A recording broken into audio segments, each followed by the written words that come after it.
Hello, everyone, and welcome. My name is John Harkins. I'm the Events Associate for the French American Chamber of Commerce New York chapter, and we are happy to welcome you to our webinar today, Staffing Amidst a Global Crisis, the Current Trends and the Future of the Job Market Post-COVID-19. Just a quick word about our organization here. The French American Chamber of Commerce's mission is to provide the opportunities, experiences, and understanding that empower successful business relationships between and for members. The FACC New York chapter counts a mosaic of 1,000 members representing sectors from tech to food, finance, and other professional services. These members have complimentary access to digital events featuring top industry experts and leaders, as well as personalized member-to-member introductions, access to the FACC member directory, and of course, we'll be able to connect with other member attendees of this webinar. This webinar will last about 45 minutes with about a half-hour presentation with time for extra Q&A at the end. And of course, this webinar will be recorded and available to all our attendees, so don't worry about missing a thing. Now, just a bit about our topic and speaker today. With each passing week, waves of unemployment plague the headlines as millions of lives have been upended by this crisis. Across the globe, employers and employees wait eagerly until the moment is safe to return to work. Today, we will outline the current situation from a global perspective and what the new post-crisis employment landscape will look like. Additionally, we will dive into what employers can do to act positively on the current trends and best prepare for the altered talent pool to come. Our speaker today is Corinne Repoche. Corinne is a global leader and executive committee member at the Adecco Group, the world's leading provider of HR solutions. Within the group, she is CEO of Pontoon and Adecco Americas, which focus on consultative talent solutions and staffing, respectively. Corinne excels at organization transformations and is passionate about creating experiences, not transactions, within the world of work. She leads data-driven organizations, encourages innovative solutions augmented with technology, and sponsors internal learning paths such as Six Sigma at Pontoon. She is a vocal leader, passionate about enacting diversity and inclusion change in her organizations, industry, and the global community. Now, without further ado, Corinne, thank you so much for joining us. Would you like to take it away? Yeah, so thank you so much, John, for your introduction. And good morning to everybody. As John mentioned, this is true that I am a global citizen. So I have a global experience, which helped me, to shape my belief, my behavior, but also how I lead this organization. And as John mentioned as well, I'm really passionate by diversity and inclusion. And this is clearly what is driving my life, my personal life, but also my working life. But even as another topic that I would love to share with you today is also about the experience. Because, what we can do without a good experience for all of us, for people, for customers, for our family or for our friends or whatever, doesn't have a lot of sense. So you will hear a lot today about experience and how experience can enable the success of our organization and your organization as well. But before moving to the real, it's a real topic, but before moving to the real topics, I would love to give you one word. The word is defining today the job market, and it's also a post-pandemic word. So if I give you the word rebirth, so what does it mean for you? And when you look at several definitions that we can have, so if you Google it, it will be simple. They will say change. So it's referred to change that lead for a period of growth and improving in something. What we didn't tell you during my presentation is that I do a lot of medication and I do yoga as well. So, and when you look at the word rebirth in yoga, it's clearly something which is renew. It's helping you to renew. It's help you to stimulate a healthy energy flow that you have in your body, and it's also helping you to have this energy cycle that you have in your body. So if you put that now in the current situation, in the pandemic situation or post-COVID situation, can you imagine of the power of that word? So the words say, we will grow, we will improve ourselves, we will renew ourselves, we will stimulate, and we will energize the world where we are. So I think it's a quite powerful word that we can use a lot, because we have to use as well that word when you see the impact of the COVID. So when you look at that with the 3 month steps back, what you have seen. So we have seen 82% of the global workforce working remotely. When before, we had only few percent. We have seen as well unemployment rate moving up like a hell in each single countries in the world. And what we have seen as well, we have seen a lot of initiatives where people, government, company, they were playing collective to try to stop and to manage the crisis at global level. But what we have seen as well, we have seen some new errors. So meaning that everywhere around the world, we had at 8 o'clock at night, people who applaud our healthcare workers. It's the first time in the life that you can have a global approach like that. And we have seen as well that despite the crisis, and I mean, we all know that we will go probably in an economic crisis in September. We have seen as well a lot of companies putting their people first. But this, what does it mean post-pandemic, when in September we have a risk that we will have an economic difficulties to manage? So meaning that when you look at that, and you look at as well the word rebirth, which what is happening today in the US, most of you, I guess, you went to my LinkedIn profile and you have seen that I was quite vocal and in the past few days about the situation. But I think that us as a leader, we should clearly use our voice for a brighter future for everyone. And clearly, we have to work for a company who are defending the rights of everyone. And this is my point. And I would like to put the word rebirth as well behind that. So look at for organizations which are honestly anti-racist, pro-diversity, pro-equality, pro-inclusion in all forms, because this is also what will help us to retain talent and to retain the young generation. Now, if I move to the candidate journey in the old world, and for that, I will tell you a story. So I will tell you a story that probably most of you, it will resonate in your head. So this is the story of Dana. So Dana, she was in New York on the 20th of September 2019 for the climate change strike. Dana, during the pandemic period and during the lockdown, she spent her weekend to sew masks for her family and her friends. And Dana, what she's doing, what she's looking for, she's clearly looking for purpose and experience. And Dana, yesterday, she was part of the fluid workforce community that we have in most of the large company, but also small company, because more or less, the flexible workforce represent 20 to 30% of the worker in the different in the industry. So, and before pandemic and before the COVID, Dana, when she was applying for a job, she was considered as a ticket, honestly speaking. She had only transactional experience. She was frustrated because she didn't receive any feedback time to time from recruiters. And I think all of us, we have seen that in our life.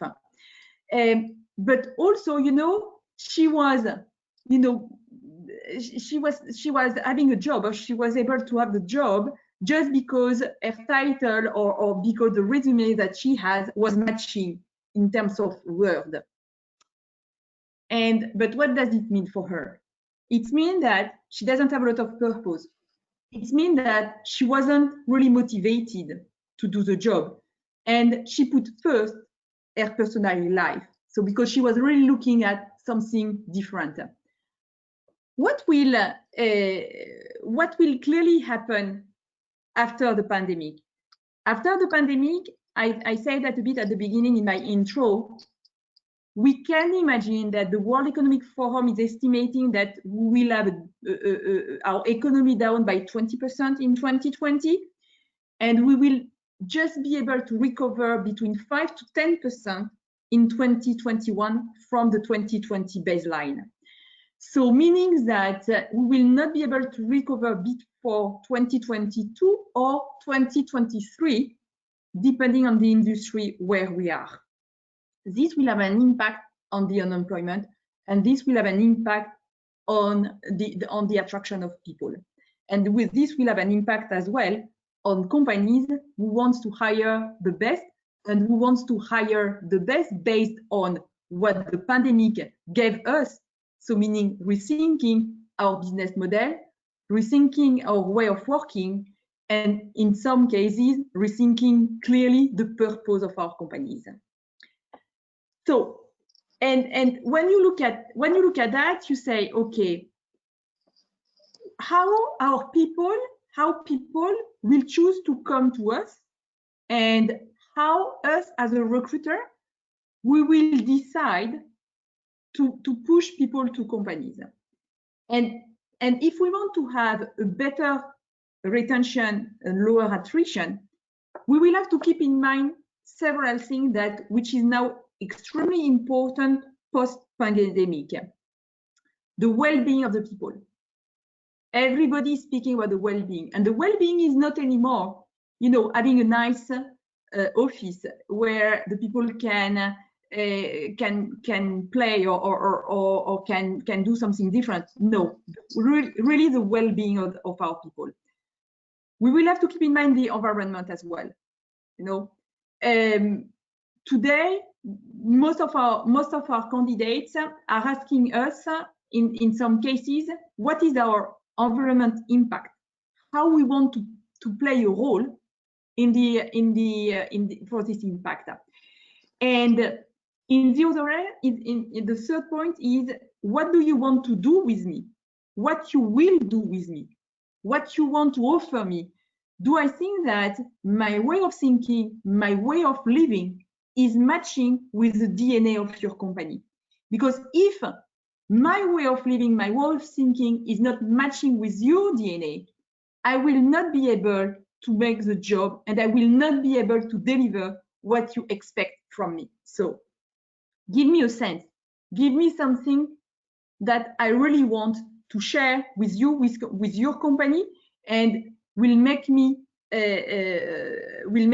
stronger, and will make me even benefiting better to your organization.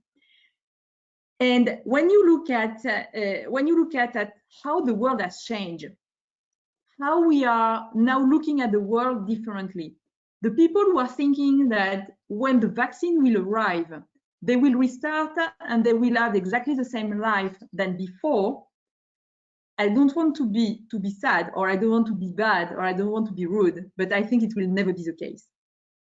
The step that we have done during the pandemic, during the lockdown, will never come back. Okay, we will adapt ourselves, but we'll never come back to the past. Which is which is giving me the opportunity to share with you 5 key takeaways that we will have together to consider to see how we can address the world of work after the pandemic. The first one is working remotely. Working remotely, before it was a nice to have. Honestly speaking, now on, it's a have to have. If you do not have within your organization a clear structure, policy, approach for working from home, you will not match with the expectation of the future of the people, your current people, but the people that you will love to attract as well. So, and why we think that should be a have to have and not anymore nice to have?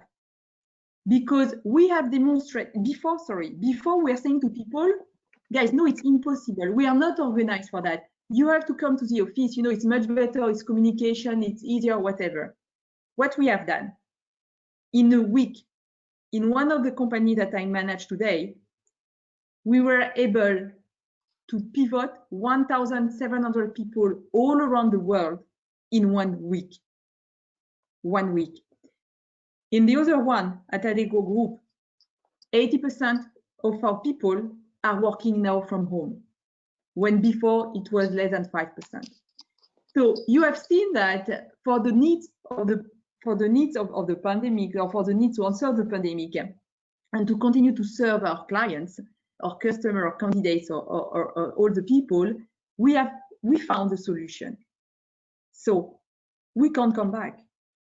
We can't come back. The people will not understand why we want to come back. So meaning that we will clearly need to continue, and we will need to really position that as a one pillar of our new way of working. Here, I'm not saying something that completely new. Everybody knew that. The only thing that I can share here with you is that some company with whom I discussed it in the past 2 days or 3 days are saying, we will never oblige people to come back. It will be a choice, okay? But what we are looking is the people working where we should have a high IT security, and it's much better to do it from a secure network. They will have to come back at work. And the second one is the one where we have seen that the productivity going down. Honestly speaking, we have also seen that in a lot of organizations, the productivity went up.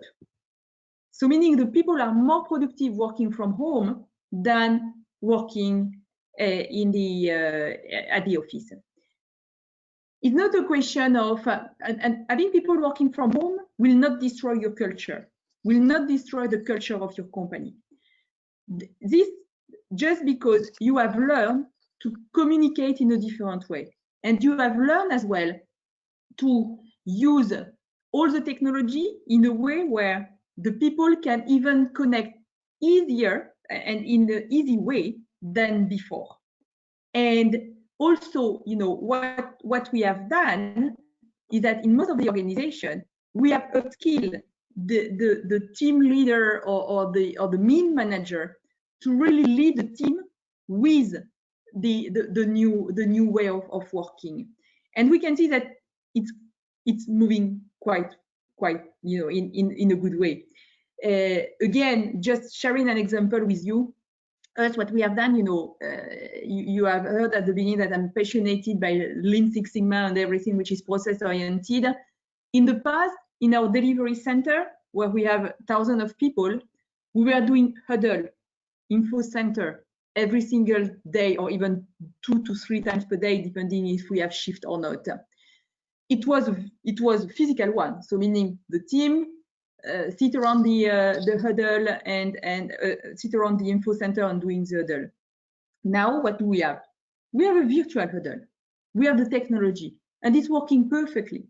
And it's working perfectly because, and you can have people in Bangalore, you can have somebody in Bangalore, you can have somebody in Delhi, and you can have somebody in other country in India. Doesn't matter, and they have exactly the same level of information, and they can easily do their job as they were doing it before. So I think that it's a few things that we will have to put in place, that we will have to take in consideration to continue to grow and to continue to have our company making, becoming even more competitive than before with a different recipe and different way of working. But what is even most important, and even, for me, even more interesting than that, is when you look at talent. Yesterday, what we were doing it. We say, okay, I have my office in New York. I want to have people from New York or around New York, or I have to relocate people. Today, can you imagine that you are in New York, you live in New York, you have your office in New York, you will have less people in your office in New York, but you will be able to have talent from Denver or you will be able to have a talent from, I don't know, Washington or whatever, Washington, DC or whatever. And this will bring you as well a strong, diverse workforce, okay? And you will also see that this will drive the innovation. This will drive the innovation because the people, they will feel not obliged to come to the office, not obliged to move from Denver to New York to take a new job, but they will have, you know, they will stay in a stable way or in a stable family life, and they will be able, you know, to make the job that you are asking them to do. Sorry for that. So meaning that it will be extremely easy to motivate your team to be even more creative, because you gave them the key ingredients to be successful. So this is what I like within the working from home approach that we have. We speed up a lot during the pandemic and during the COVID. The second takeaway, it's about the fact that we will have to transfer skills. We have seen that in the past months, weeks, a lot of furlough, a lot of layoff, which is always difficult. But what we have seen as well is some strong leader taking using their voice to say that, guys, I'm so sorry. I have to stop thousands of people from my organization. I have to lay off you. But the company who will be able to find a job for you or for whom you will work, they will be extremely lucky to have you. So meaning we are moving the psychological aspect of I'm losing my job or I will lose my job to, okay, I will have a new life, and my current employer is telling me that my skill is transferable to another organization. The first who did that, and he did the buzz on the in the US, is the CEO of Airbnb. When Brian decided to fire thousands of people, he wrote an email to all of them saying, guys, I'm so sad that I have to do that, but if I'm not doing it, I will put the company in danger. So I'm doing it in a way that you can take your computer, you can take whatever you want, and the company who will hire you are extremely lucky. And he has changed completely the mindset of the people. You have a second experience or second approach here is the industry where we have been really suffering. If I take the aerospace industry, you can see that today only few flights are taking off. But to train somebody working at Airbus or at Boeing or some other industry like that, you need between 2 to 3 years training. What is happening now is that these companies are saying that I want to keep my talent because I know that probably in 2 years to 3 years, I will need them. But I'm ready to share my talent with somebody in the tech. I'm ready to share my talent with Facebook, with Google, because my engineers, which are, you know, doing my IT engineers working at Airbus or working at Boeing, they are very, very important as well, and they have the skills to work at Google or to work at Facebook or Amazon or some other company like that. So we have seen that as well, which is a trend. Clearly, it's a trend. So saying that, and here we clearly need to change our way of attracting talent. And attracting talent is not only I want to have my talent, but it's more that I want to use the available talent for a period of time that I need to meet the objective and to meet the goal of my companies. So meaning this is the reason why you can see that upskilling, reskilling is something that you have everywhere. And the upskilling, reskilling industry is becoming a B2C2B market approach. How many people from your family or around you, they have used the quarantine to start to learn something online?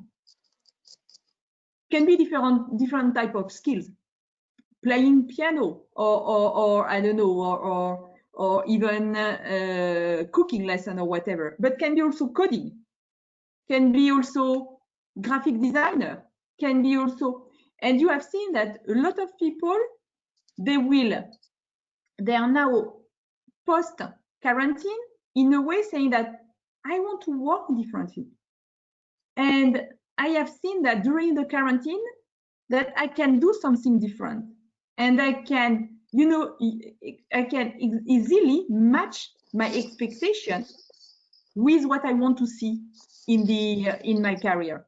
So this is another thing that we have to take in consideration, is how within our organization we upskill, reskill our people, and what does it mean for them?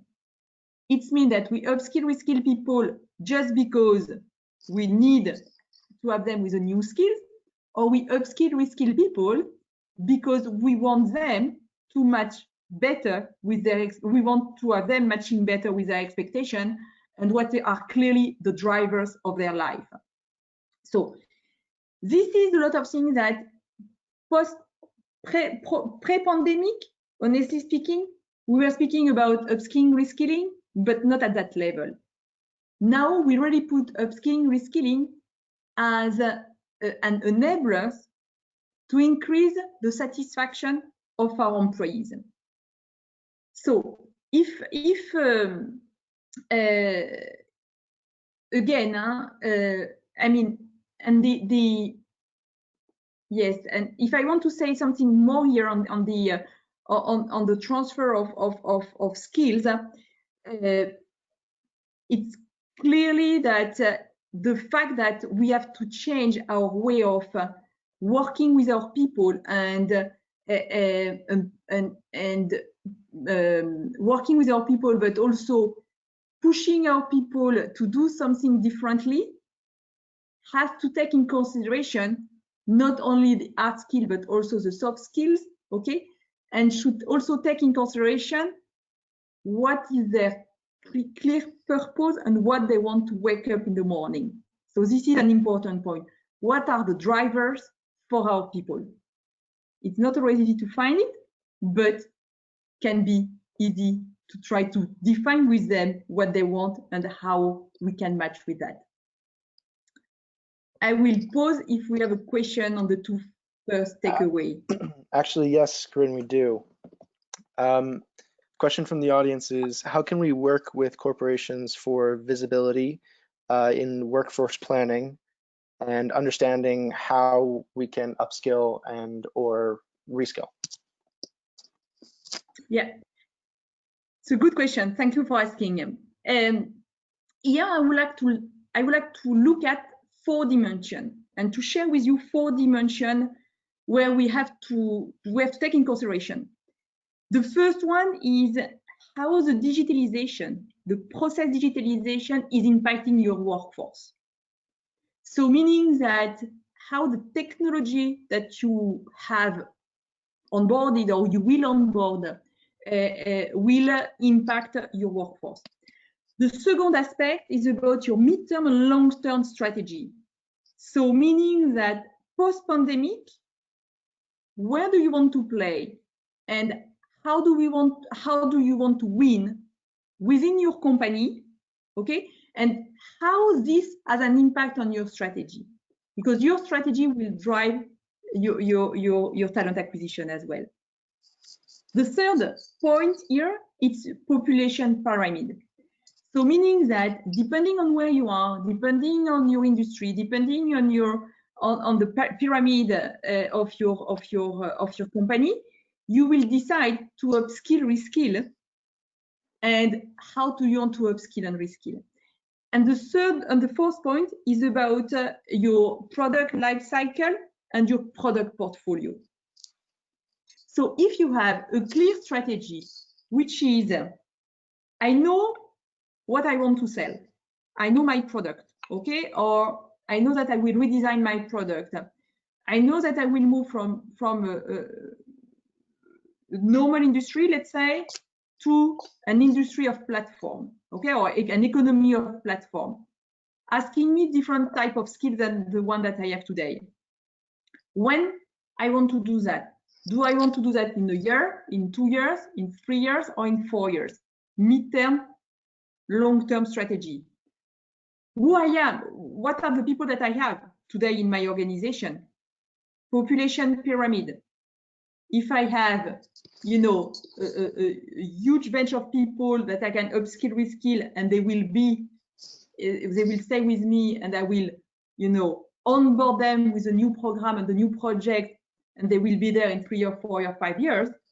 Or do I have in my company, you know, more people in the high part of the pyramid, and I know probably that in 5 years, 3 years, 7 years, most of them will go for retirement. So this is taking care of that. It's really an important point to take. And based on that, you upskill and you reskill. And honestly speaking, you need data behind, because you can't do workforce planning without data. And the data has to come from your organization and outside of the organization as well. Just a note to the audience and to others who asked a question during this time. We'd like to continue moving on with the presentation, but just please note that all questions are being collected and will be asked towards the end. Yeah, super. Thank you. The third takeaway I would like to share with you about is about the boom of the gig economy and the sharing economy. Before COVID, we were speaking a lot about gig economy, freelancer, and so on and so on, Uberization, even if we want to. We can see that we will continue to speak about that, but it will not be anymore a buzzword. So meaning that what I call in the talent pool, okay, what we call at the Adecco Group the talent river. So meaning that of the talent lake, where we have an opportunity to collect the different type of sourcing that we can have, or we can plug together a different type of sourcing that we can have. In the past, clearly the gig economy was part of it, but it was, you know, when we were selling an Ericsson or whatever, or mass recruitment, we were at less than 2%. Today, thanks to my first takeaway, which is a work from home, the second takeaway, which is the fact that you have transferable skills and from one company to another one, we will see much more gig economy joining our talent program. This is asking a lot of agility for the HR department, I have to say. Because what does it mean?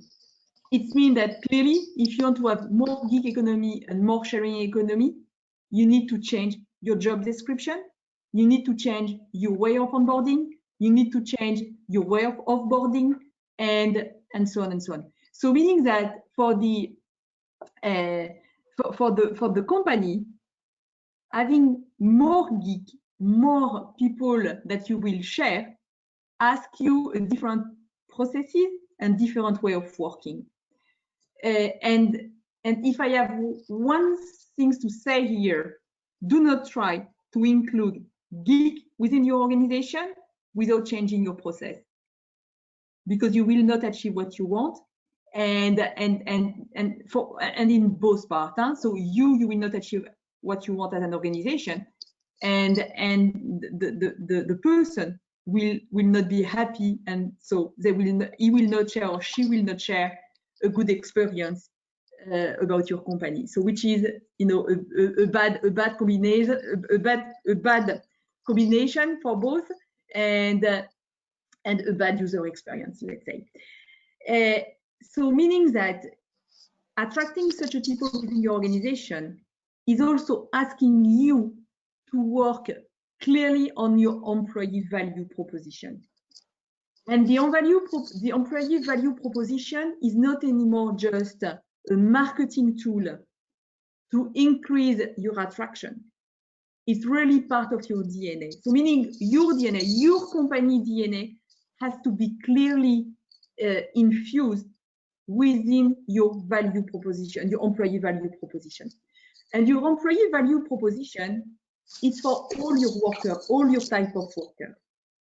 Can be for the people working, having a contract with your company, the temps worker, the contingent, the SOW worker, the consultant, and so on and so on. So meaning that the employee value proposition that you will have within your organization will clearly give you the purpose, and will clearly give the purpose, so not give you, but give the purpose to your employees.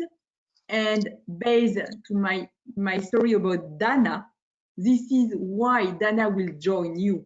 She will join you today because your employer value proposition for her will match with her expectation. And so this is one point which is also extremely important. Now, if I move to my fourth trend, so the collective partnership. I spoke in my intro about the healthcare workers becoming heroes, and I think we have to say thank you to them, to be honest. And even not only to the healthcare people, but to all the people who were able to go to work during the pandemic when we all were aware about the risk. And when you look at, they were not able to, some people were able to work from home, what I said, 80% from Adecco Group were working from home. But in some organization, it was impossible. So meaning that in some organization, people were obliged. Think about the people working in the supermarket. Think about all of that, all of these people. And these people, they were putting their life at risk during the pandemic. And what we have seen a lot of solidarity. We have seen a lot of solidarity coming in, and we have seen as well a lot of companies speaking about social responsibility. And this is two words that we will continue to see in our companies, because these two words will drive as well the success of our company, but also the attractions of the people that we will be able to have within our organization. And if I look at the collective partnership, if I take one example coming from our industry, it's the first time, I'm working in the staffing industry for more than 27 years. I have never seen that. A few weeks ago, the 3 CEOs of the major player in the staffing industry, they have written a common playbook to say how should we return to work to protect the life of our worker. Clearly, the first time. It's the first time that we have 3 CEOs working together and saying people first. We want to make sure that our people will return to work, or we will be back to work with an extremely high safety condition. And this is really something that I want to highlight here, but you have seen that in several other industries. Looking at the pharmaceutical company, working together to find the vaccines. Looking at Google and Apple partnering together for the apps. Looking at the airlines company working together to co-share plane, to be responsible from the economic point of view for sure, but also from an environmental point of view as well. So meaning all of that should inspire us for the future, and should really, and we as a leader, we have to look at what should be the ecosystem that we have to have in our industry to make it happen, and to deliver to our customers, to our people, to all the people who can interact around us, a better experience and a better social responsibility. And us as a company here, we clearly need to influence that. We have to influence the new way of working, but we have also to influence the new social responsibility that we want to put in place within our organization, within our corporation. If I move now to the fifth value that we can have, which is value shine in the crisis. I will come back to the employer value proposition, because if you are not able to deliver something which is helping your company to shine, so meaning to be different than the other, you will not attract talent. And the talent attraction is not linked only to pay rate. We can see a lot of companies say, yes, okay, I'm moving from, this company to another company. Yes, this is valuable when you are at the minimum of the salary that we can have. And this is valuable as well. I didn't tell you, but in my career, I used to work in Russia just after the opening of Russia, and people, they were moving from one company to another one for $10 more per week or $15 more per week. Today we can see that as well in the US for $2-3 more per hour. People are moving, and this is right, and they have to. I mean, they can do that, but we can see as well that people staying. Why do they stay? They stay because first, they are respected. Secondly, they trust you, and the trust is an important point. Third, they know as well that you will help them to upskill themselves or to reskill themselves. Okay, I will give you another example with a strong employer value proposition. One FMCG company with whom I had a meeting last week said, Corinne, we have trained 26,000 people within the organization about the purpose of the company, to have them understanding better our purpose. Okay? What we have seen? We have seen that just by having a clear definition or clear explanation, not a definition, but explanation of our purpose, some people, they were working in our as agent in their production line, they raised their hand and say, hey, I'm really committed to upskill and reskill myself, to become line manager, to become a team leader or whatever. And they have a very, very good experience where some of them move from let's say a simple agent or simple worker in the production line to engineer in 5 years. Can you imagine the power of this person when she or he goes outside and say, I'm working for XYZ. 5 years ago, I started as a line manager, working in shift, having the minimum, to survive. Okay. 5 years later, 6 years later, 10 years later, I'm still in that company, but now I am an engineer. So this is also helping the retention, and this is also helping you to have your values shining after the crisis. And the value of your company is even more stronger than anything else. Your value is or are your DNA. Your DNA is a driver to retain the people and is the driver as well to help you to perform better than your competitors or your colleagues. And your DNA, it's also helping you to position your company as a leader, and as a leader, as a thought leader, not only as a leader, but also as a thought leader.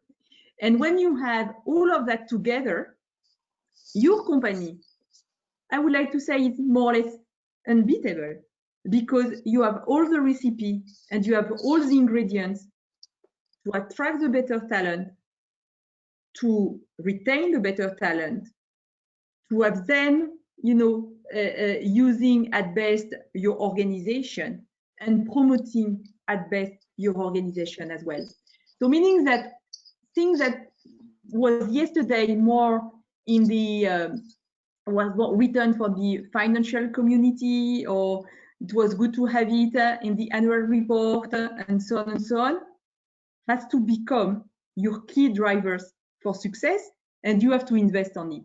Because if you do not invest on it, somebody else will do it, and you will see your talent moving, and the talent is moving fast. And what I want to say as well here is that when you are at that stage of the rebirth, because I'm back to my first word, rebirth.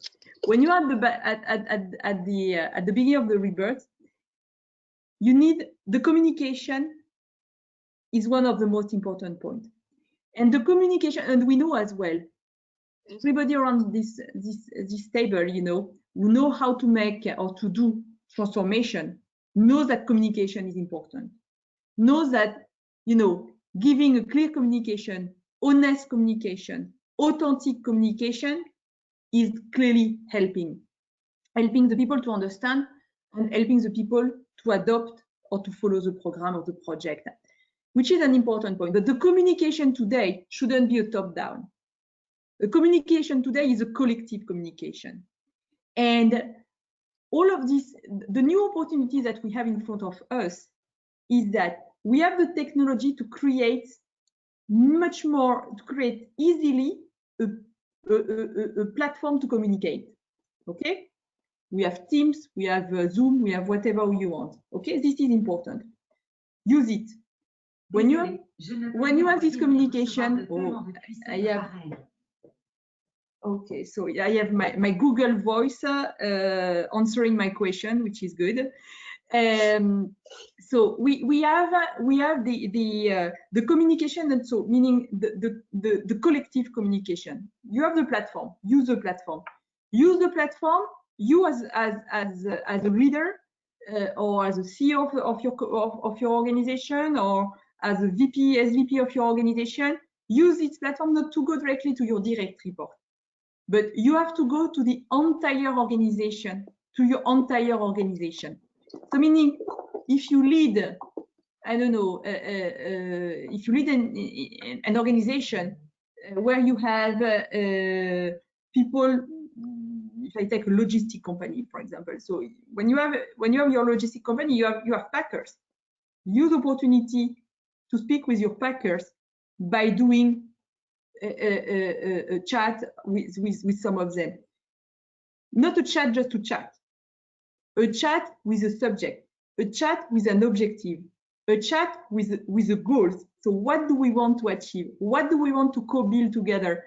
How your ideas will be extremely important for me, and what you can see every day at your workplace that me as a president or as a CEO, I can't see. I will share with you something. So during the pandemic, just for the small story, we have decided with my husband to come back to France for the quarantine. So meaning I was working from home in France and leading an American company, which is easy. You just have to work late at night. And I say to my head of communication, I want to stay in touch with my people. I clearly want to stay in touch with them. In my old life, I will call that my old life. In my old life, I was traveling 70% of my time around the world. I used to sleep between 6 to 10 nights per month in a plane, going to APAC, coming back to Europe, moving to the US, taking the red eyes flights from New York to San Francisco, and so on and so on. So now what I say, and I was really connected with our team and with the people.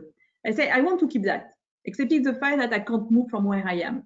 So we have created a small group discussion around topics. And I can tell you what's happened. You know, I think I have done 10 or 12 sessions. What I have seen it, now I have the phone ringing, perfect. What I have seen it, I have seen what we have done. Huh? We have done new product. So in one group, we have decided to create a new product because somebody from the client side, so one of our consultants working from a client side said, hey, this is what our clients want to have.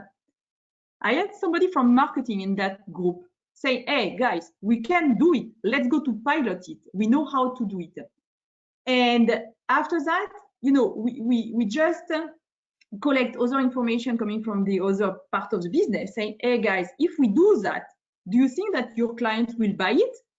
And we receive a strong feedback, say, yes, for sure. They need that. I say, but why nobody told us that before? Because it was something that the current situation make this need new. So it was an emerging need. So meaning that thanks to that, in 3 weeks' time, we were able to create a new product fully committed by the business. Okay, the business was extremely committed to implement it. The sales team was extremely committed as well to go during the pandemic to sell something new to their customer. And I can tell you that the adoption rate is one of the best I have never seen in my life. And you can imagine how proud are the people. It was, you know, the idea is coming from one of our program directors. And she never ever imagined in her life that one idea she gave us during this group discussion will become something true, will become something that everybody will find fantastic, and will become at the end revenue for the company. And this is a nice story, but to do that, you need to have clear communication and authentic communication. And this is also how your company and how, you know, I mean, your value will shine after COVID. And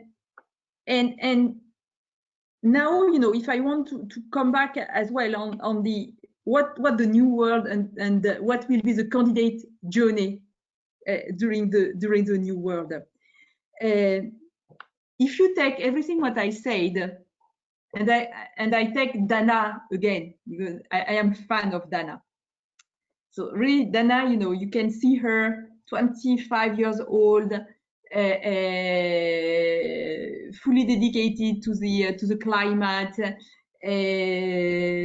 looking at things different than how I was working when I had 25, with you know, clear ideas in her mind, and so on and so on.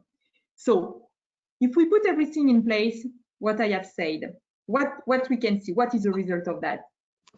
Dana, clearly, she will be extremely loyal to your company. She will become a strong advocate of your company. What she will do as well, she will help you as a leader to continue to lead, your company with purpose, but with a purpose which is answering today the needs of the new generation. I don't know if you have seen this article that I saw at the beginning of the lockdown.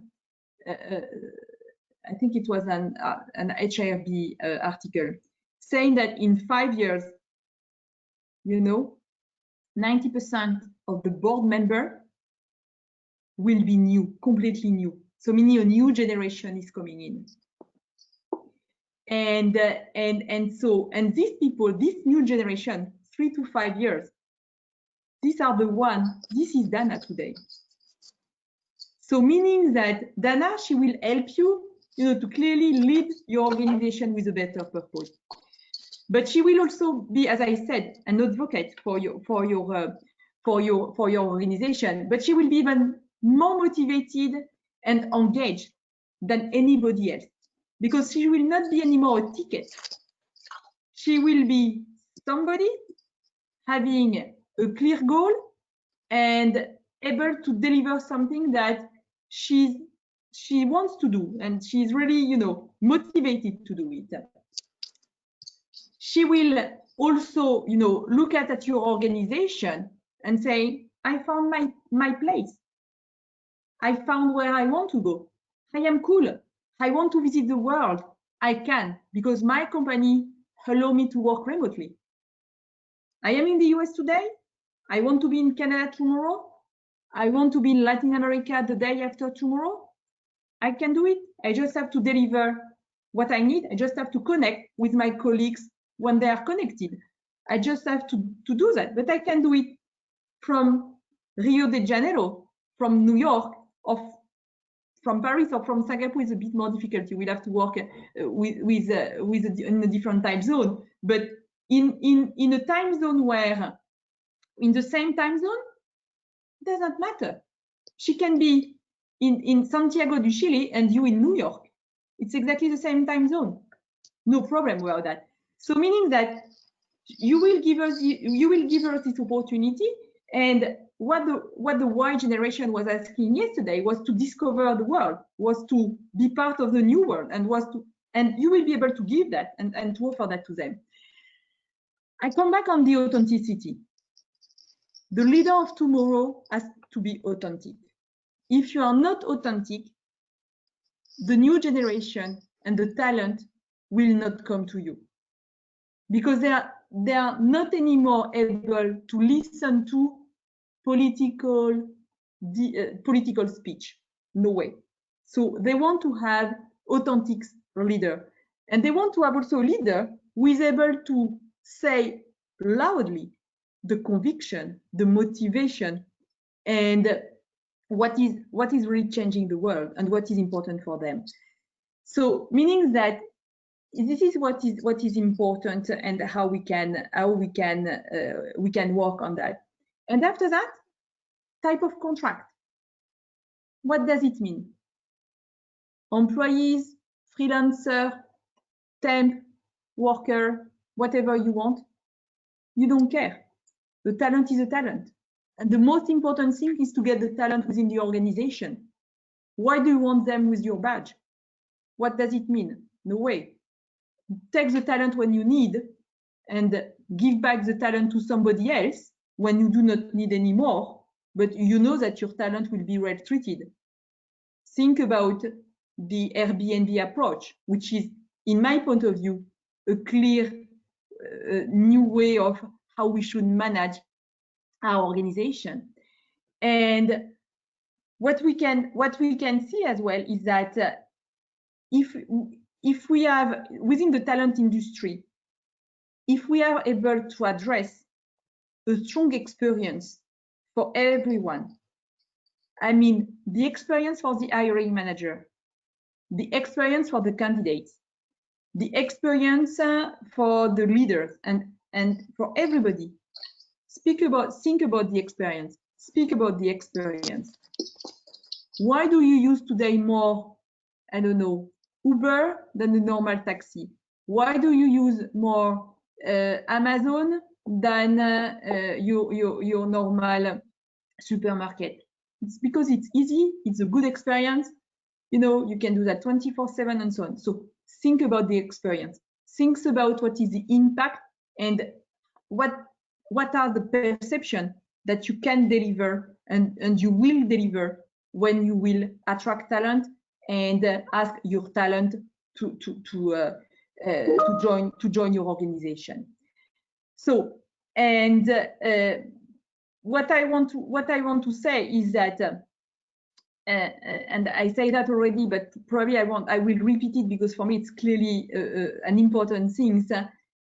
When we lay off people, when we furlough people, when we reorganize our organization, when we change our go-to-market, when we change our product, when we change our process or whatever, we have to think that it's a stressful time for our people and for the people working with us and for us. So we have to respect that. And this stress has to be addressed in a way that we have to take advantages of what do we want, how do we want to have these people reacting when they will be out of the organization, or when you will continue with the organization. This is an important point. So this is where I am. I am nearly at 1 hour, so it was 30 minutes and questions. So I'm so sorry about that. But just a few words to conclude. Purpose, authenticity, it's important, and experience, it's also important. So keep the 3 words and put that around the rebirth aspect, and you will see that you will have energy, you will have growth, and you will have happy people around you. Thank you. Thank you so much, Corinne. We did go over a couple minutes, but I do want to just ask one quick question, because a lot of the questions we've been getting circle around this topic. So if you don't mind, just answer this question, then we will say goodbye to everyone. What different restart scenarios are you seeing globally between the Americas and Europe? I mean, it's not based on the geography. The restart scenario is based on the industry. We can see some V restart in some industry. We can see some U restart. So V restart in some industry, for example, we do think that the FMCG, food and beverage, will be a V restart. Okay, except if we have a very strong economic crisis, but otherwise it will be a V. If I look at the airlines and everything around the airlines industry or the tourism or whatever, will probably be a U restart, and we will see some industry that they will never restart. So we will have a L industry. So, and it's not based it's not based in geographies. It's clearly based on the industry. Mm-hmm. Okay. Well, as I said, we have gone over quite a bit, but I do want to thank you so much, Corinne, for taking the time to explore all these different points, to go over all your insight, and to give a very thorough presentation. And just to reiterate your point, purpose is a new experience, as I'm sure you would agree. To all those attended, I would just like to thank you for coming, and just remind you that we have a webinar this Friday with Anne-Claire Legendre. But Corinne, thank you so much for taking the time once more.